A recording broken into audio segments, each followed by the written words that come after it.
marteau. Le coup de marteau de Rémi Tel. Bonjour Rémi. Bonjour Clémence.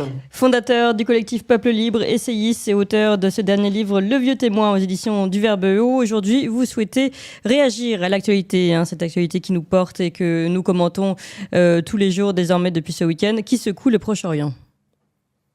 Oui Clémence, pour exprimer d'abord mon entière solidarité bien sûr avec les victimes de l'acte terroriste commis par le Hamas. Elles sont israéliennes bien sûr, mais également françaises, allemandes ou encore italiennes. Des centaines de vies sur lesquelles une bande de barbares a pris le pouvoir de la plus infâme des façons. Ces innocents ont été assassinés à bout portant, parfois après avoir été violés, mutilés, humiliés en public. Des bébés ont été enlevés à leur famille.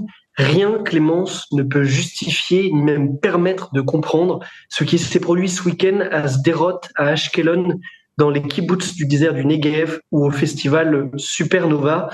Les victimes du Hamas aussi sont gazaouis, puisque les bombes de Tsahal pleuvent désormais sur l'enclave palestinienne. Cela fait partie intégralement de la stratégie adoptée par les fanatiques islamistes. Et je le dis donc, Clémence, à votre micro sans ambiguïté, in fine, le Hamas est le premier responsable du déluge de feu qui s'abat sur la population de Gaza, quand bien même on peut regretter que le pouvoir israélien saute à pieds joints et avec le peu de discernement qu'on lui connaît dans le piège qui lui a été tendu par l'organisation terroriste. Oui, c'est à noter également, vous avez raison. Les événements, en tout cas des derniers jours, ont donné lieu à une vive polémique en France aussi concernant l'attitude de la France insoumise. Est-ce qu'elle vous paraît justifiée ?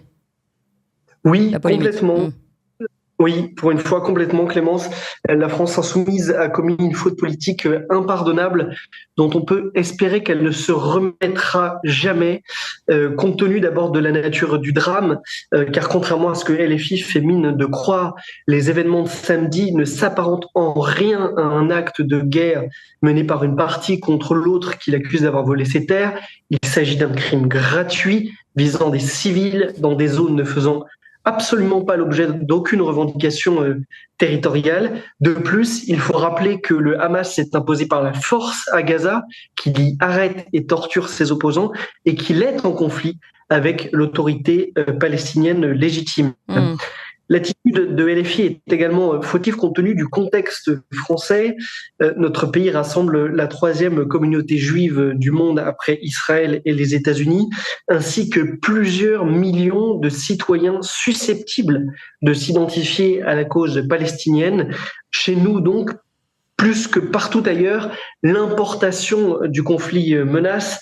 Les émeutes de cet été, arrêtées, il faut le rappeler, par les dealers, non par l'État, ont prouvé que la France était à un cheveu de la guerre civile.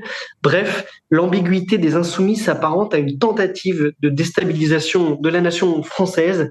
Et pour toutes ces raisons, et pour tellement d'autres, bien sûr, il est plus que grand temps, Clémence, de se débarrasser de cette cinquième colonne qu'est la France insoumise. Et alors, selon vous, quels sont les enjeux des prochaines semaines, Rémi ?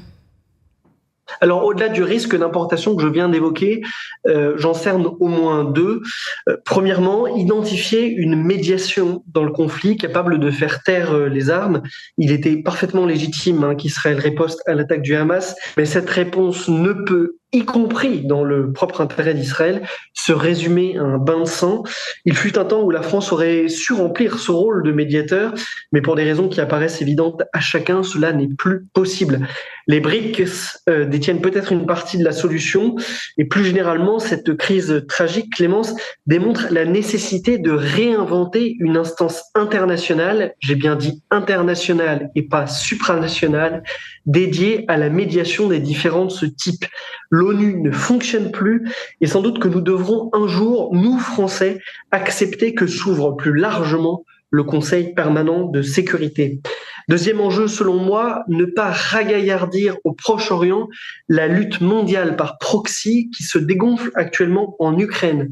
Le conflit israélo-palestinien risque en effet de poursuivre l'affrontement entre un Occident en perte de vitesse et des non-alignés bien décidés à montrer des muscles. Mais à la fin, et l'actualité des dernières heures le montre, ce sont les Clémence, qui paie l'addition. Selon vous, si un mot d'ordre devait guider le débat public sur ce conflit, quel devrait-il être ? La retenue, Clémence. Chaque nation est en effet fondée à défendre ses droits, au premier rang desquels le droit à la sécurité. Mais les gouvernements en cette matière ont aussi le devoir d'agir avec raison, sans laisser les passions de l'instant insulter l'avenir commun de notre humanité. Merci beaucoup Rémi Tel, et nous vous redonnons évidemment la parole la semaine prochaine pour votre prochaine chronique. Je rappelle que vous êtes fondateur du collectif Peuple Libre.